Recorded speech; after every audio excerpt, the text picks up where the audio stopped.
하나님의 말씀은 마가복음 10장 17절에서 31절 말씀입니다. 마가복음 10장 17절에서 31절.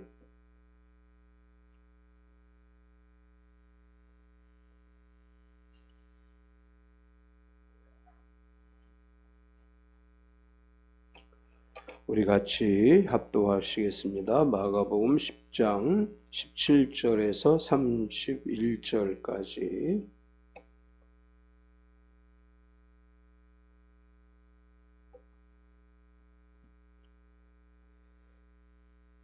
예수께서 길에 나아가실새 한 사람이 달려와서 꿇어앉아 묻자오되 선한 선생님이여 내가 무엇을 하여야 영생을 얻으리이까? 예수께서 이르시되 내가 어찌하여 나를 선하다 일컫느냐? 하나님 한 분 외에는 선한 이가 없느니라. 내가 계명을 안 하니 살인하지 말라, 간음하지 말라, 도둑질하지 말라, 거짓 증언하지 말라, 속여 빼앗지 말라, 내 부모를 공경하라 하였느니라. 그가 여짜오되 선생님이여 이것은 내가 어려서부터 다 지켰나이다. 예수께서 그를 보시고 사랑하사 이르시되 내게 아직도 한 가지 부족한 것이 있으니 가서 내게 있는 것을 다 팔아 가난한 자들에게 주라. 그리하면 하늘에서 보화가 내게 있으리라. 그리고 와서 나를 따르라 하시니 그 사람은 재물이 많은 고로 이 말씀으로 인하여 슬픈 기색을 띠고 근심하며 가니라. 예수께서 둘러보시고 제자들에게 이르시되 재물이 있는 자는 하나님의 나라에 들어가기가 심히 어렵도다 하시니 제자들이 그 말씀에 놀라는지라. 예수께서 다시 대답하여 이르시되 얘들아 하나님의 나라에 들어가기가 얼마나 어려운지 낙타가 바늘기로 나가는 것이 부자가 하나님의 나라에 들어가는 것보다 쉬우니라 하시니 제자들이 매우 놀라 서로 말하되 그런즉 누가 구원을 얻을 수 있는가 하니 예수께서 그들을 보시며 이르시되 사람으로서는 할 수 없으되 하나님으로서는 그렇지 아니하니 하나님으로서는 다 하실 수 있느니라. 베드로가 여짜와 이르되 보소서 우리가 모든 것을 버리고 주를 따랐나이다. 예수께서 이르시되 내가 진실로 너희에게 이르노니 나와 복음을 위하여 집이나 형제나 자매나 어머니나 아버지나 자식이나 전토를 벌인 자는 현세에 있어 집과 형제와 자매와 어머니와 자식과 전토를 100배나 받되 박해를 겸하여 받고 내세에 영생을 받지 못할 자가 없느니라. 그러나 먼저 된 자로서 나중되고 나중된 자로서 먼저 될 자가 많으니라. 아멘. 369장 우리 찬양하시고 말씀 나누겠습니다.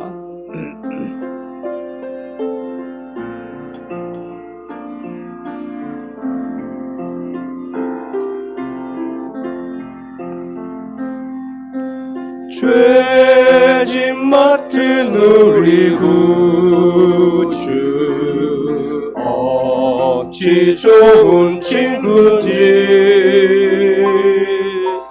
걱정 근심 무거운 짐 우리 주께 맡기세. 주께 고아 먹는 고로 복을 받지 못하네. 사람들이 어찌하여 아랠 줄을 모를까. 시험 걱정 모든 괴로움 없는 사람 누군가. 부질없이 낙심 말고 기도드려 하뢰세. 이런 진실하신 친구 찾아볼 수 있을까? 적함하시오니 어찌 아니하릴까. 근심 걱정 무거운 짐 아니 진짜 누군가. 피난처는 우리 예수 주께 기도드리세. 세상 친구 멸시하고 너를 조롱하여도 예수 품에 안기어서 참된 위로 받겠네.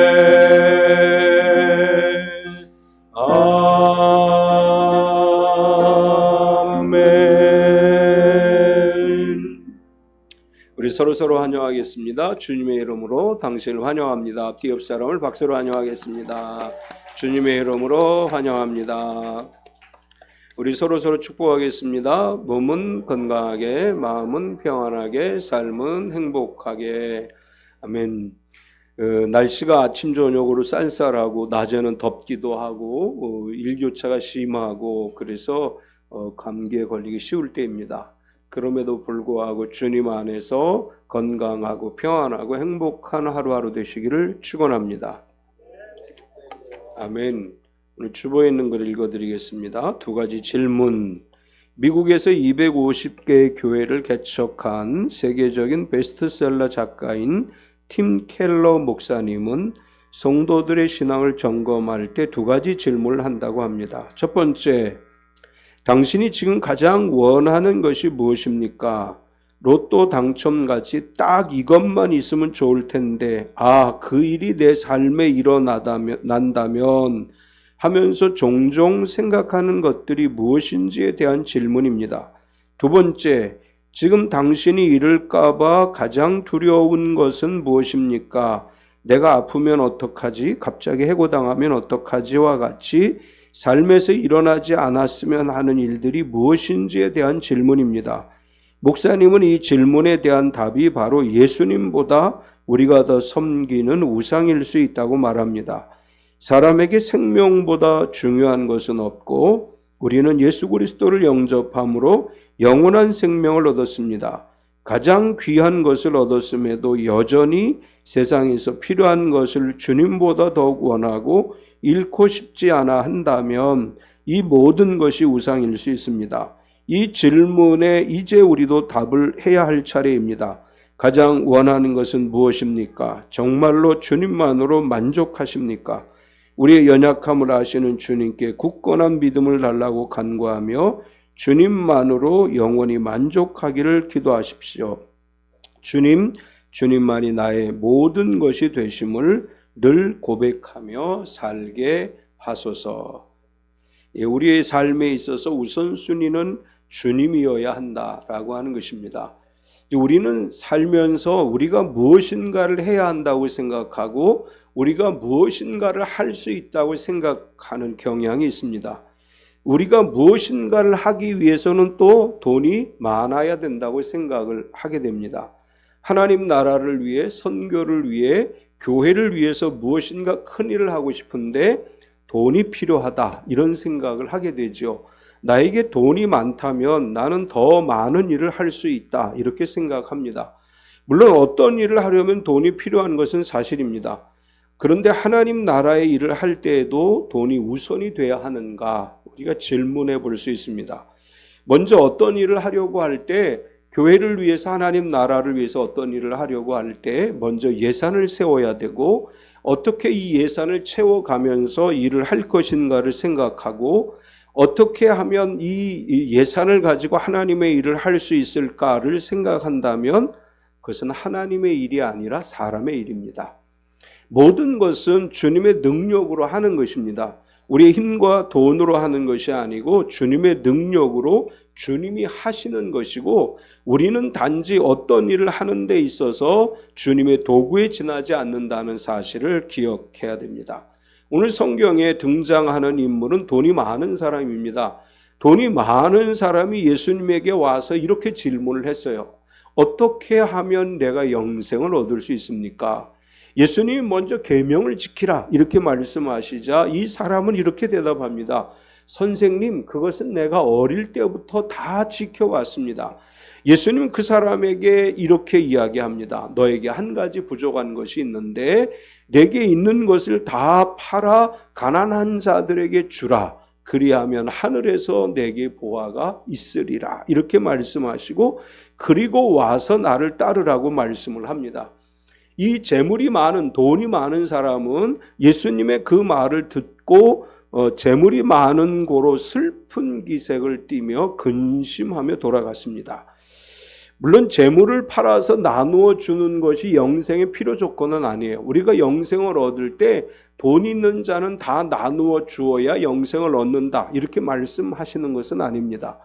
그러나 예수님께서 이 사람에게 질문한 것은 이거예요. 너는 재물을 선택할래? 영생을 선택할래? 이렇게 질문한 것이고 예수님에게 나와서 영생을 얻으려면 어떻게 해야 되나요? 라고 물었지만 결국 재물을 팔아 나누어 주라는 예수님의 말씀을 듣고 슬픈 기색을 띠고 근심하며 돌아갔습니다. 결국은 영생과 재물에서 재물을 선택한 것이라고 할 수 있습니다. 아마도 오늘 우리에게 같은 질문을 하신다면 많은 사람들이 어떤 선택을 할까요? 예수님이 너의 집도 팔아서 나누어 주고 내가 가진 차도 팔아서 나누어 주고 너 빈손으로 날 따르라 이렇게 말씀하시면 정말로 예수님을 따를 사람이 있을까요? 아마도 다 예수님 그렇게는 못하겠습니다 라고 대답할 것 같아요. 현대사회에서는 돈이 없으면 살아갈 수 없는 시대이기 때문에 돈에 대한 애착이 강할 것이고 영생과 돈을 택하라고 할 때 이 세상을 살아가는데 돈이 없으면 살아가기 힘들기 때문에 돈을 택한다고 하는 사람들이 많을 수 있습니다. 오늘 예수님은 성경의 중요한 원리에 관해서 법칙에 관해서 말씀을 하시는데 주라 그리하면 하늘에서 너희 보화가 있으리라 라고 하는 말씀입니다. 오늘 이제 이 말씀을 제목으로 은혜를 나누려고 하는데 오늘 말씀을 통해서 우리가 발견할 수 있는 것은 첫 번째 이 사람의 질문이죠. 무엇을 하여야 영생을 얻으리까? 이제 이 사람은 구약에 아주 익숙한 사람이에요. 율법에 대해서 아주 익숙한 사람이고 이러한 질문의 형태는 구약적인 질문입니다. 구약은 계약의 형태로 이루어졌죠. 우리가 성경을 이야기할 때 신약과 구약이라고 얘기하는데 이 신약과 구약이라고 하는 것은 계약의 책, 언약의 책이라고 하는 의미예요. 하나님께서 우리와 맺은 언약의 책이다 해서 구약, 신약이라고 이야기하는데 이 사람은 유대인으로서 하나님의 말씀에 대한 약속의 개념, 계약의 개념이 이제 구약적 개념으로 그에게 마음속에 담겨 있었는데 이 사람은 이렇게 질문을 해요. 내가 무엇을 하여야 영생을 얻을 수 있습니까? 17절을 보면 예수께서 길에 가실 때 한 사람이 달려와서 꿇어 앉아 묻자오되 선한 선생님이여 내가 무엇을 하여야 영생을 얻으리까? 같은 내용을 마태복음에서는 내가 무슨 선한 일을 하여야 영생을 얻으리까? 이렇게 기록을 했어요. 마태복음 19장 16절에 보면 어떤 사람이 주께 와서 이르되 선생님이여 내가 무슨 선한 일을 하여야 영생을 얻으리까? 이 질문은 이런 뜻이에요. 내가 어떤 행위를 함으로 인해서 영생을 얻을 수 있습니까? 다르게 표현하면 행위 구원이라고 할 수 있어요. 우리는 믿음으로 구원을 받는 거예요. 그런데 이제 이 사람은 구약에 아주 익숙해 있는 사람이에요. 그래서 이렇게 질문합니다. 우리가 어떤 선한 일, 내가 어떤 선한 일을 하여야 영생을 얻을 수 있습니까? 이 사람의 마음에는 이런 생각이 있었던 것 같아요. 돈이 많은 사람이에요. 그래서 선한 일을 한다고 하는 것은 곧 돈으로 어떤 일을 한다는 개념으로 이해할 수 있어요. 돈이 많으니까 너 그런 가난한 사람을 구제하라. 예, 주님 구제하겠습니다. 자기 돈을 가지고 구제할 수 있어요. 너 하나님 나라를 위해서 이런 일을 해라. 예, 돈을 가지고 얼마든지 할 수 있어요. 그런 대답을 할 수 있을 것입니다. 이런 사람에게 예수님이 이렇게 대답하셨어요. 19절에 보면 내가 계명을 안 하니 살인하지 말라, 간음하지 말라, 도둑질하지 말라, 거짓 증언하지 말라, 속여 빼앗지 말라, 내 부모를 공경하라 하였느니라. 선한 일을 하면 영생을 얻을 수 있습니까? 라고 질문했는데 예수님 먼저 너는 계명을 지키라 이렇게 말씀하시면서 살인하지 말라, 간음하지 말라, 도둑질하지 말라, 거짓 증언하지 말라, 속여 빼앗지 말라, 부모를 공경하라. 예수님이 이렇게 말씀하시니까 이 사람이 20절에 보니까 이렇게 대답해요. 그가 여짜오되 선생님이여 이것은 내가 어려서부터 다 지켰나이다. 예수님이 말씀하신 것은 10가지 계명 중에 제4계명까지 하나님에 대한 계명을 빼고 사람과 사람 사이에서 지켜야 할 계명을 말씀하신 거예요. 너 인간관계 속에서 하나님의 말씀의 법을 잘 지켜라 이렇게 이야기하신 것이고, 이 질문에 대해서 이 사람은 이렇게 대답합니다. 예 선생님, 저는 어릴 때부터 계명을 철저히 지켰습니다. 이렇게 자신 있게 대답을 했습니다. 예수님은 그의 대답을 듣고 내게 한 가지 부족한 것이 있다고 말씀하시면서 내게 있는 것을 팔아 가난한 자들에게 주라 이렇게 말씀을 하십니다. 21절을 다시 보면 예수께서 그를 보시고 사랑하사 이르시되 내게 아직도 한 가지 부족한 것이 있으니 가서 내게 있는 것을 다 팔아 가난한 자들에게 주라. 그리하면 하늘에서 보화가 내게 있으리라. 그리고 와서 나를 따르라 하시니, 예수님의 이야기를 듣고 이 사람 아주 당당하게 이야기해요. 예 주님, 저는 계명을 어릴 때부터 잘 지켜왔습니다. 이제 예수님께서 그의 대답을 듣고 뭐라고 표현했느냐 하면 사랑하사라고 표현했어요. 이 말은 이 사람이 정말 그가 이야기한 대로 계명을 잘 지켰다는 것을 예수님이 아신다라고 하는 거예요. 예수님이 그 사람에 대해서 다 아시는 분이에요. 그래서 이 사람이 예 선생님 다 지켰습니다라고 이야기할 때 그가 정말로 신실하게 그 계명들을 지켰음을 알기 때문에 사랑하사라고 표현한 것입니다. 예수님은 그가 그런 신앙으로 계명을 지킬 정도로 신실한 신앙으로 살았다면 너의 가진 것을 팔아서 가난한 자들에게 주라고 말씀할 때 그것도 충분히 지킬 수 있다라는 그런 의미로 말씀하시는 것입니다. 계명을 지킨 사람이라면 당연히 자기 것을 팔아서 가난한 사람들에게 나눠주라고 하는 말씀을 지킬 수 있다라고 생각하시고 내가 가진 것들을 팔아 가난한 사람들에게 주라 이렇게 말씀하셨어요. 그리고 예수님 뭐라고 말씀하셨느냐 하면 그렇게 팔아서 나누어 주면 그리하면 하늘에서 보화가 있으리라 이렇게 말씀을 해요. 21절 중간 부분에 보면 다 팔아 가난한 자들에게 주라 그리하면 하늘에서 보화가 내게 있으리라. 예수님의 말씀을 들은 이 사람은 당황했습니다. 이 세상에서 내 재물을 다 팔아서 나누어 주면 나중에 하늘에서 보화가 있을 것이다. 당장에 돈이 없는데 하늘에서 보화가 있다고 하는 이 말을 정말 믿을 수 있을까? 이런 질문을 하게 되는 거죠. 이제 하늘나라에 가서 보화가 있다고 하는 것은 당장에 실감나지 않는 말이에요. 처음에 우리가 막 믿음 좋을 때, 처음에 열심히 신앙생활할 때에는 이 땅에서 아무것도 없어도 저 하늘나라에서 너에게 보화가 있을 것이라 그러면 아멘 그렇게 대답하고 정말로 하나님 나라에 대한 소망을 가지고 살아요. 근데 신앙생활을 한 지 1년, 2년, 10년, 20년 지나면 서서히 이런 생각을 해요. 이 땅에서 뭘 갖고 살지? 이 땅에서 내가 돈이 없으면 어떻게 살지? 이 땅에 대한 걱정을 해요. 하나님 나라에서 보화가 있다는 거 눈에 보이는 게 아니에요. 지금 이 땅에서 잘 되고 이 땅에서 부자가 되고 이 땅에서 누리지 못하면 하늘나라에 가서 정말 그걸 누릴 수 있을까? 이런 질문들이 생겨나기 시작해요. 처음에 예수님을 믿고 은혜를 받았을 때는 이게 아무런 의심도 없이 받아들여지던 것이 시간이 지나면서 점점 지나면서 정말 하늘나라의 보화 그거 믿을 수 있는 거야 라는 생각을 하게 됩니다. 이 땅에 대한 일단 보이지 않는 거예요. 하늘나라의 보화가 쌓이는 것은 우리 눈으로 볼 수 없는 거예요. 그래서 많은 사람들이 어찌해서든지 이 땅에서 잘 돼야 된다고 생각을 합니다. 그런데 예수님은 이 세상 것보다 하늘의 것을 생각하고 하늘의 보화를 쌓아야 된다고 말씀을 하시죠. 마태복음 6장 19절에서 20절을 보면 너희를 위하여 보물을 땅에 쌓아두지 말라. 거기는 좀과 동록이 해하며 도둑이 구멍을 뚫고 도둑질하느니라. 오직 너희를 위하여 보물을 하늘에 쌓아두라. 거기는 좀이나 동록이 해하지 못하며 도둑이 구멍을 뚫지도 못하고 도둑질도 못하느니라. 믿습니까? 믿어지셔요? 이 땅에 쌓아놓은 건 없어질 것 같고 천국에는 정말 영원히 있을 것 같아요? 여러분, 믿음이 대단한 거예요. 그걸 어떻게 믿으세요? 지금 보이는 것도 아닌데 예수님이 이렇게 말씀하셨어요. 이 세상에서 나누고 베푸는 것은 하늘의 보화를 쌓는 거예요. 당장에 나에게 손해가 되는 것 같아요. 그런데 저 천국엔 나의 보화가 쌓여지고 있는 것입니다. 지금 내 손에 잡은 것 나누어주고 베풀 때 이것이 하늘나라의 보화를 쌓는 것이다. 이렇게 말씀하시고, 그리고 또 결정적인 것은 예수님께서 그리고 와서 나를 따르라. 21절 마지막 부분에 보면 그리고 와서 나를 따르라.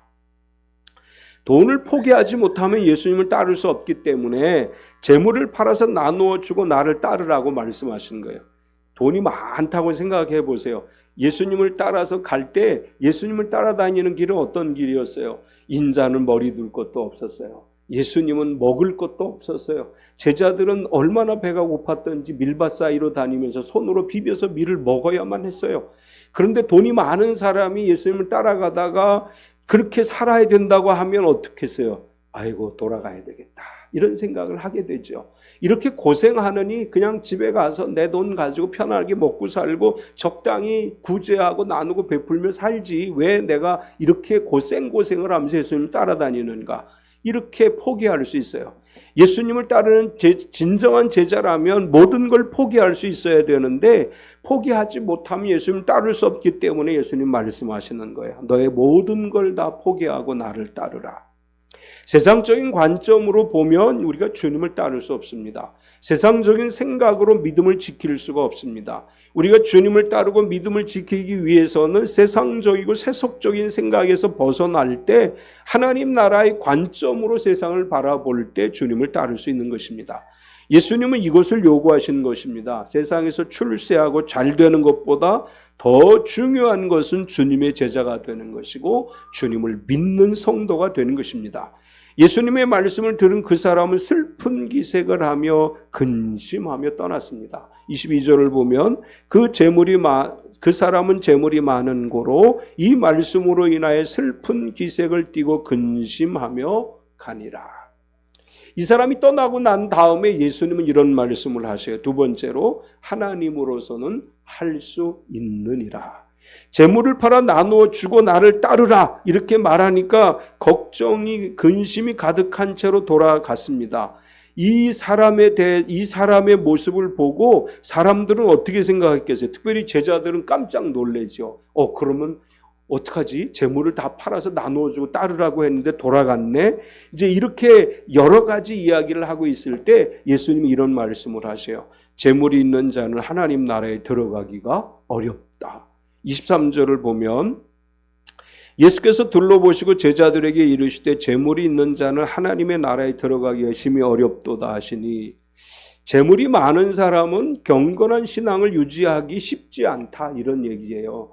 돈을 많이 벌기 위해서는 선한 방법만 가지고 돈을 많이 벌기는 쉽지 않지요. 돈을 많이 번다는 것은 적당한 불법이 포함되어져 있다는 거예요. 하나님 앞에 신실한 믿음으로 온전히 말씀을 지키면서 재물을 많이 모으는 것은 결코 쉽지 않다, 이렇게 말씀하시는 거예요. 또 내가 재물이 많아요. 그럼 이것을 지키는데도 역시 적당한 선과 악이 공존한다는 거예요. 선과 악이 공존하는 가운데서 재물을 많이 가지고 있으면 그런 사람은 천국에 들어가기가 어렵다. 재물이 많은 사람은 다 천국에 못 가는 건 아니에요. 걱정하지 마세요. 우리 돈 있는데 좀 있는데 어떡하지? 이렇게 걱정하지 마세요. 재물이 많은 사람이 다 못 가는 게 아니에요. 선과 악이 공존하는 사람이 못 가는 거예요. 하나님의 말씀대로 살지 않고 재물만을 위해 살아가는 사람은 천국에 가지 못한다는 거예요. 그래서 누가복음 16장 13절에 보면 예수님 이렇게 말씀하세요. 집 주인이 두 주인을 섬길 수 없나니 혹 이를 미워하고 저를 사랑하거나 혹 이를 중히 여기고 저를 경히 여길 것임이니라. 너희는 하나님과 재물을 겸하여 섬길 수 없느니라. 재물을 섬김의 대상으로 삼으면 그 사람은 천국에 못 간다는 얘기예요. 재물을 섬김의 대상이 아니고 하나님을 온전한 믿음으로 섬기는 가운데 하나님이 복으로 재물을 주시면 그 재물을 가지고 천국에 갈 수 있는 것이고, 일반적인 관점에서 예수님 얘기하시는 거예요. 많은 사람들이 재물을 얻기 위해서 온갖 수단과 방법을 가리지 않았고 재물을 지키기 위해서 수단과 방법을 가리지 않았다. 그래서 선과 악이 공존하는 가운데 얻은 부를 가진 사람들은 하나님 나라에 들어가기가 어렵다.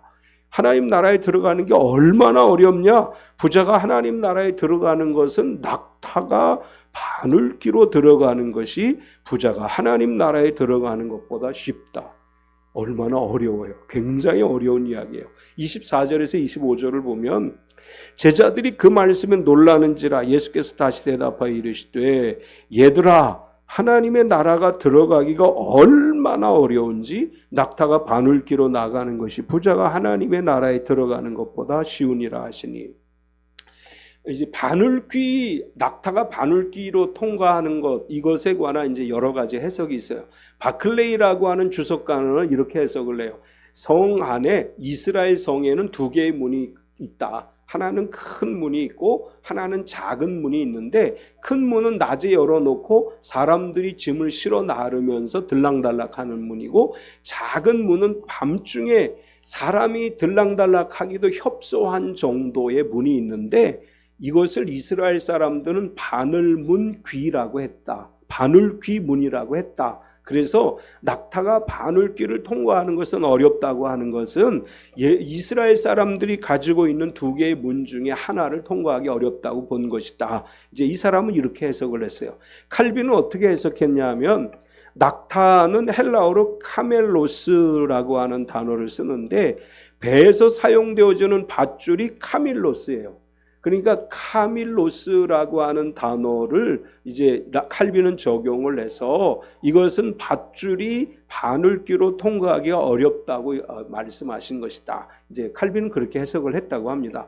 그러나 이제 랑케라고 하는 주석가는 육중한 몸매의 낙타가 부자를 상징하는 것이고, 눈으로 볼 수 있는 가장 통로인 바늘구멍이 하늘나라로 가는 영적 통로라고 상징하는 것으로서 이것은 문자 그대로 이해해야 된다. 이제 이렇게 해석을 해요. 이 구절을 말씀 그대로 낙타가 바늘구멍으로 들어가는 것이 부자가 하나님 나라에 가는 것보다 쉽다라고 이해하는 것이 맞다. 이제 이렇게 우리가 해석할 수 있는데, 부자가 하나님 나라에 들어가는 것이 어렵다고 하는 것은 모든 부자가 다 그렇다는 의미가 아니고, 예수님 이제 그렇게 이야기하신 다음에 그 다음에 이렇게 얘기하셨어요. 하나님으로는 다 하실 수 있느니라. 26절과 27절을 보면 제자들이 매우 놀라 서로 말하되 그런즉 누가 구원을 얻을 수 있는가 하니, 예수께서 그들을 보시며 이르시되 사람으로는 할 수 없으되 하나님으로서는 그렇지 아니하니 하나님으로서는 다 하실 수 있느니라. 제자들이 예수님의 말을 듣고 근심했어요. 야, 어떡하지? 우리 하나님 나라에 못 들어가는 거 아니야? 이렇게 다 누가 그런 하나님 나라에 들어갈 수 있어? 누가 구원을 얻을 수 있는 거야? 라고 아주 근심스러운 표정으로 이야기하는데, 예수님은 그들을 보고 이렇게 말씀하세요. 하나님으로서는 다 하실 수 있느니라. 구원은 행위로 얻어지는 게 아니에요. 구원은 하나님의 은혜로 얻어지는 거예요. 부자라고 할지라도 진정한 마음으로 하나님 앞에 회개하고 하나님의 은혜를 구하면 하나님은 구원해 주십니다. 예수님을 믿고 진실한 믿음으로 살면서 나누고 베풀면 아무리 큰 부자라도 하나님은 구원하실 수 있다고 하는 거예요. 사람이 악해도 또 의롭게 산 사람도 가난한 사람도 하나님은 구원하실 수 있습니다. 하나님의 은혜인 거예요. 우리가 어떻게 살았느냐보다 더 우선해서 하나님의 은혜로 우리가 진정한 믿음으로 하나님을 바라보면 하나님께서 우리를 구원하실 수 있다. 이런 의미에서 말씀하셨습니다. 세 번째로, 예수님과 복음을 위해 모든 것을 버리면 이제 우리가 자꾸 고민되죠. 나 부자 되고 싶은데 예수님이 자꾸 부자는 하늘나라 가기 어렵다고 말씀하시는데 그러면 안 되는데 뭐 이런 생각 하시는데 걱정하지 마세요. 하나님의 은혜로 되는 거예요. 이제 하나님 나라를 위해서 예수님을 위해서 복음을 위해서 모든 것을 버리면 그러면 어떤 하나님의 은혜가 임하느냐. 이제 예수님의 말씀을 듣고 베드로가 아주 당당하게 얘기를 해요. 선생님, 우린 모든 것을 버리고 주를 따랐습니다. 28절을 보면 베드로가 여짜와 이르되 보소서 우리가 모든 것을 버리고 주를 따랐나이다. 베드로의 이 고백은 예수님을 따라다니기 전에 다 포기했죠. 어부였던 직업도 포기했고 또 가정도 다 버리고 오직 예수님만 따랐어요. 이렇게 열심히 예수님을 따르고 예수님 말씀에 순종했는데 사실 베드로 주머니는 아무것도 없죠. 지금 이 말씀을 할 때 베드로에게는 아무것도 없어요. 늘 주머니는 비어 있어요. 예수님을 따라다니면 뭔가 얻을 수 있을 줄 알았는데 여전히 가난해요. 그런데 부자는 천국에 가기가 어렵다는 말을 들었을 때 위로가 됐을 것 같아요. 부자는 천국에 들어가기가 어려워. 다행이야. 나 천국에 갈 수 있어. 이렇게 생각했을 것 같아요. 우리나라 교회들 중에 약 70% 정도가 미자립 교회라고 그렇게 통계적으로 나와 있어요. 미자립 교회 목사님들이 이 글을 읽을 때마다 얼마나 희망이 되겠어요. 나는 천국에 갈 수 있다. 제가 얼마 전에 스레드에 올라온 글을 읽고 참 마음이 뭉클했어요. 이제 어떤 분이 이런 글을 올렸어요. 우리 아버지는 목회자입니다. 그런데 아주 가난합니다. 예전에 아버지가 목사로 부름을 받기 전에 우리는 살만한 집이었습니다. 중동의 근로자로 파견을 받아서 거기서 돈을 벌어왔고 이발소를 운영해서 먹고 사는데 지장이 없었습니다. 그런데 어느 날 주님이 부르셨어요. 그래서 주님을 따르기 시작했습니다. 서서히 돈이 없어지기 시작하더니 너무 가난하게 됐어요. 이제 그런 글을 올렸어요. 마음이 너무 뭉클해져. 이런 걸 포기하고 주님을 따르겠다고 결단한 그분의 부모님의 마음 어땠을까? 근데 그 아드님이 이렇게 썼어요. 그래도 우리는 후회하지 않아요. 이렇게 써놨어요. 주님을 따른다고 하는 것은 모든 것을 포기할 만큼 가치가 있는 것입니다. 그래서 베드로가 고백한 것은 주님 우리가 다 버리고 주님을 따랐습니다. 그랬더니 예수님이 뭐라고 말씀하셔요? 나와 복음을 위하여 모든 것을 버린 자는 내세 영생을 받지 못할 자가 없다. 29절과 30절을 보면 예수께서 이르시되 내가 진실로 너에게 이르노니 나와 복음을 위하여 집이나 형제나 자매나 어머니나 아버지나 자식이나 전토를 벌인 자는 현세에 있어 집과 형제와 자매와 어머니와 자식과 전토를 100배나 받되 박해를 겸하여 받고 내세 영생을 받지 못할 자가 없느니라. 이제 이 구절을 우리가 잘 이해해야 돼요. 여기 보면 현세에 100배나 받는다. 그런데 현세에 100배를 받는데 집과 형제와 자매와 어머니와 자식과 전토를 어머니도 100배로 받아요. 사실 이거 어떤 의미냐 하면 이건 영적인 의미로 얘기하는 거예요. 정말로 이 땅에서 물질적인 100배가 아니고 하나님께서 은혜와 영으로 100배 충만하게 채워주신다. 이제 이게 사도들에 의해서 증명이 되죠. 사도들이 오순절날 성령을 받고 난 다음에 성령 충만해서 정말로 100배의 기적을 행하죠. 표적과 기사가 나타나고 병자가 치유되고 죽은 자가 살아나고 귀신이 물러가요. 그런데 박해를 겸하여 받았어요. 박해가 함께 나타났어요. 이것은 이 세상의 물질적 가치를 이야기하는 것이 아니고 이 땅에서 하나님의 영으로 충만을 해서 하나님의 영 안에서 하나님의 능력으로 이루실 하나님의 영적인 권능을 이야기하는 것입니다. 영적인 권능을 박해와 함께 받게 된다. 그렇다고 해서 우리 모두가 다 가난한 그리스도인이 되라고 하는 말씀은 아니에요. 하나님 나라와 교회와 선교와 나눔을 위해 하나님께서 주실 복이 있습니다. 원하기는 하나님 나라를 위해서, 선교를 위해서, 교회를 위해서, 나눔을 위해서 하나님이 주시는 물질의 복을 누리는 성도가 되시기를 축원합니다. 그것을 얻는 방법은 믿음의 방법이어야 돼요. 선한 방법이어야 돼요. 세상에 해를 끼치고 다른 사람에게 악을 행해서가 아니고 하나님이 주시는 방법으로 부를 누리게 되고 이것을 가지고 하나님 나라와 교회와 선교와 나눔을 위해 쓰임받는 삶이 되시기를 축원합니다.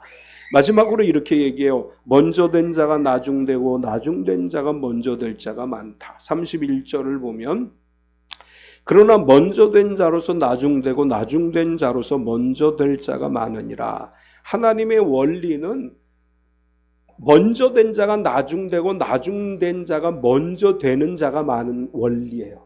항상 하나님께서는 낮은 자를 높여주시고 높아지려고 하는 자를 낮추시는 분이십니다. 우리가 언제나 겸손하게 서로를 존중하고 남을 나보다 낮게 여기고 하나님 나라의 백성으로서의 마음을 지니고 살아가게 될 때 먼저 된 자가 나중되고 나중된 자가 먼저 될 뿐 아니라 먼저 됐음에도 불구하고 겸손하게 존중하게 남을 낮게 여기는 믿음으로 살아가면 먼저 된 자는 계속 먼저 된 자리를 지킬 수 있습니다. 예수님께서는 오늘 우리에게 가지려고 하지 말고 주는 자가 되라고 말씀을 하셔요. 주는 자는 하늘에서 보화가 있으리라고 말씀하십니다. 참빛교회의 모든 성도가 주는 자가 되고 서로 존중하고 다른 사람을 나보다 낮게 여기고 겸손한 믿음으로 살아감으로 하나님 나라의 복을 누리는 성도가 되시기를 축원합니다. 참 좋으신 하나님 감사합니다. 오늘도 주님 전에 나와서 우리가 함께 하나님의 말씀의 은혜를 나누었습니다. 하나님께서 주라 그리하면 하늘에서 너희 보화가 있으리라 말씀하셨습니다.